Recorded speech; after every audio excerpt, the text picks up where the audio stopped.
So major corporations just announced another 50,000 layoffs. Let's see what this actually means for the economy. What happens when companies ranging from tech giants to retailers to financial institutions simultaneously decide they've got too many employees and not enough revenue? And why are Wall Street analysts suddenly warning about a demand shock that could turn this layoff wave into something far worse than 2008? Today, we're breaking down why the layoff announcements aren't just corporate cost-cutting. They're early warning signals of an economic contraction that will separate those who see it coming from those who get blindsided. Section 1. The cuts everyone's ignoring. Major US companies announced over 100,000 layoffs in the first quarter of 2025 alone. Let me repeat that because it's crucial. We're not talking about small businesses struggling or startups running out of venture capital. We're talking about Amazon, Google, Microsoft, Goldman Sachs, and other blue-chip corporations with record cash reserves deciding they need fewer employees. But here's what mainstream business media completely missed. This isn't just belt-tightening or efficiency improvements. These companies are preparing for revenue declines they see coming but haven't publicly acknowledged. When the CFO of a profitable company with billions in cash decides to cut 10,000 jobs, they're not doing it to save money. They're doing it because they know what's coming. The timeline compressed faster than anyone predicted. 6 months ago, we heard about right-sizing and organizational efficiency. 3 months ago, it became strategic realignment. Last month, companies stopped using euphemisms and just announced thousands of cuts. Now, the layoffs are accelerating, and the official explanations sound increasingly desperate. However, here's where it gets interesting for anyone trying to understand what's actually happening. The sectors getting hit aren't random. Technology, finance, consumer discretionary, and real estate, these are the areas most sensitive to economic cycles and interest rates. When these sectors simultaneously reduce headcount, they're signaling that the economic environment is deteriorating faster than official data suggests. Section 2. The demand shock calculation. Let's talk about the calculation that keeps economists awake at night. Consumer spending represents roughly 70% of US GDP. When 100,000 people lose their jobs, that's 100,000 households that immediately cut discretionary spending. But the impact multiplies far beyond those directly affected. For every person laid off, you've got family members who reduce spending out of caution. You've got colleagues who remain employed but start worrying about their own job security and pull back on purchases. You've got entire communities where major employers cut staff and local businesses feel the impact. The initial 100,000 layoffs might reduce consumer spending by the equivalent of 500,000 people pulling back. Section 3. The sectors getting crushed. Now let's examine which sectors are bleeding jobs, because contrary to media narratives about tech excess or pandemic overcorrection, the cuts reveal deeper economic problems. Technology laid off over 150,000 workers in 2024, and 2025 is tracking worse. But it's not just tech. Financial services are cutting thousands. Goldman Sachs, Morgan Stanley, Citigroup, these aren't struggling startups. These are institutions with centuries of combined history deciding they need fewer traders, bankers, and analysts. When Wall Street cuts its own, that tells you they see deal flow drying up, trading volumes declining, and economic activity slowing. Retail is getting destroyed. Traditional retailers who survived e-commerce disruption and the pandemic are now facing consumers who simply have less to spend. The layoffs hit both corporate headquarters and store-level positions. When Walmart and Target start cutting staff, that's a direct signal that consumer spending is weakening. Real estate and construction are seeing cuts that haven't made headlines yet. Section 4. The consumer credit time bomb. Here's what financial analysts won't tell you directly. The American consumer is tapped out. Credit card debt just hit a record $1.13 trillion. Auto loan delinquencies are rising. Student loan payments resumed after a 3-year pause. And now, layoffs are accelerating while savings rates have collapsed from pandemic highs. Look at the recent data.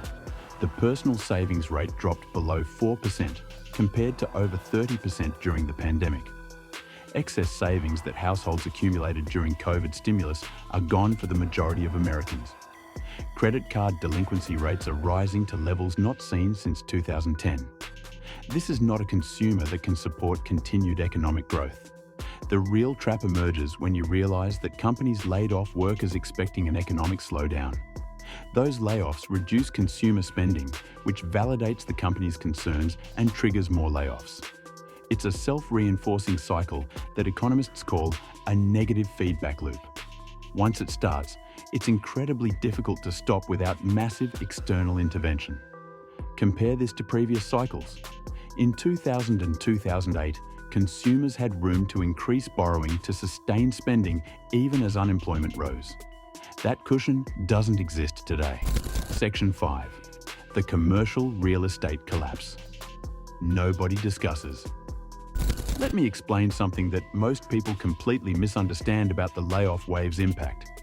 Those 100,000 laid-off workers were sitting in office buildings paying rent. Companies that reduced headcount by 20 to 30% don't need the same office space. So what happens to all that commercial real estate? The office vacancy rate in major cities now exceeds 20%, the highest since records began. Buildings that were 95% occupied in 2019 are now 60% occupied and declining. Property values have crashed 40 to 60% in some markets. And here's the kicker. Hundreds of billions in commercial real estate loans are coming due between 2025 to 2027, needing to refinance at much higher interest rates into much lower valuations. So what happens? Defaults. Lots of defaults. Think about the cascade effects. Banks that made these loans face losses. They tighten lending standards, making it harder for businesses to borrow. This slows economic activity further. More businesses struggle, leading to more layoffs. More layoffs mean less office space needed. Property values decline further. It's a doom loop that has no clear exit. Regional banks hold significant commercial real estate exposure.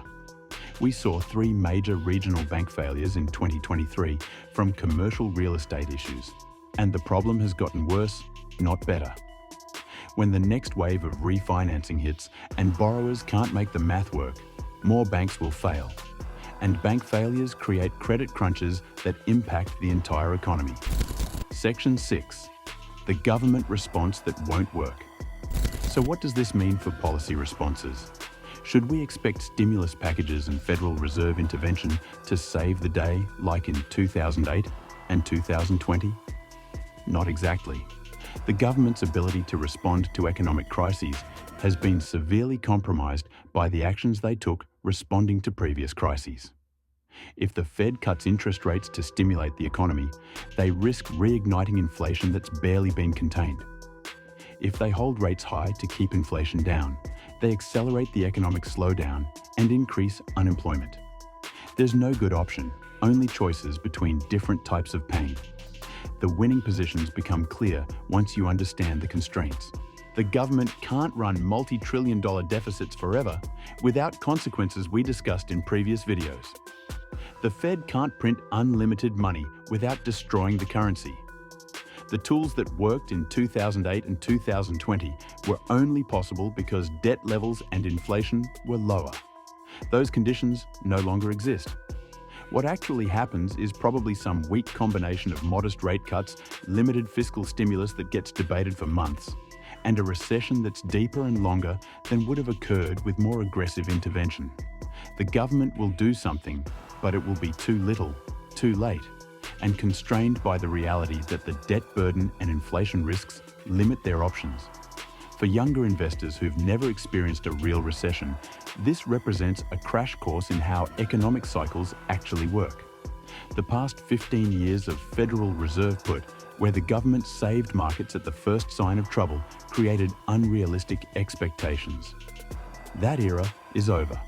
The coming recession will teach a generation that markets can go down and stay down for years. Section 7. The assets that survive versus the ones that don't. Here's what separates successful investors from everyone else during recessions. They understand that cash becomes king, quality matters more than growth, and defensive positioning beats aggressive risk-taking. The financial industry conditions people to buy the dip and stay fully invested, conveniently ignoring that during serious downturns, cash preservation matters more than opportunity capture. If you're overweight growth stocks, speculative tech, or companies with weak balance sheets, you're positioned for maximum pain. These assets get destroyed during recessions when growth disappears and access to capital tightens.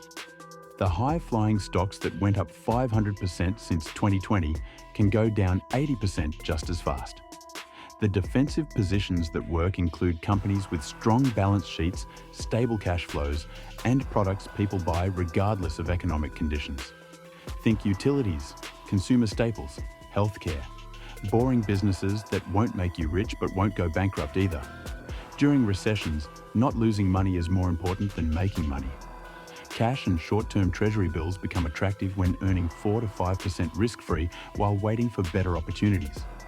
Yes, inflation erodes some purchasing power, but losing 3% annually to inflation beats losing 40% in a market crash. And cash gives you the ability to buy assets when they're genuinely cheap, which they aren't today, but will be after the recession hits. For those approaching retirement or already in retirement, this is especially critical. Sequence of returns risk means that losses early in retirement can permanently impair your financial security. Having 2 to 3 years of expenses in cash or short-term bonds provides a buffer against being forced to sell stocks at depressed prices to fund living expenses. Section 8. The reality Wall Street won't admit. My hypothesis is this. Despite the fact that analysts keep saying the consumer remains resilient and the labor market is strong, the layoff announcements and corporate guidance tell a different story. Companies don't cut profitable workers because they're bored. They cut because they see revenue declining and want to protect margins before investors notice. The alternative is that these are isolated incidents, each company facing unique challenges unrelated to broader economic conditions. Looking at the breadth and pace of layoffs across diverse sectors, does anyone actually believe that? Financial services, technology, retail, real estate, and manufacturing are all simultaneously deciding they need fewer workers by coincidence. Major corporations just announced over 100,000 layoffs in early 2025 across technology, finance, retail, and real estate sectors, while consumer debt hits record highs and commercial real estate faces a refinancing crisis, creating conditions that Wall Street warns could trigger a demand shock worse than 2008. The question is, will you recognize these layoff announcements as early warning signals of an economic contraction and position defensively in cash, quality stocks, and stable assets? Or will you stay fully invested in overvalued growth stocks and learn the hard way that recessions destroy portfolios? Drop your thoughts in the comments, and if you want analysis on economic trends before they become obvious to everyone else, hit subscribe. See you in the next one.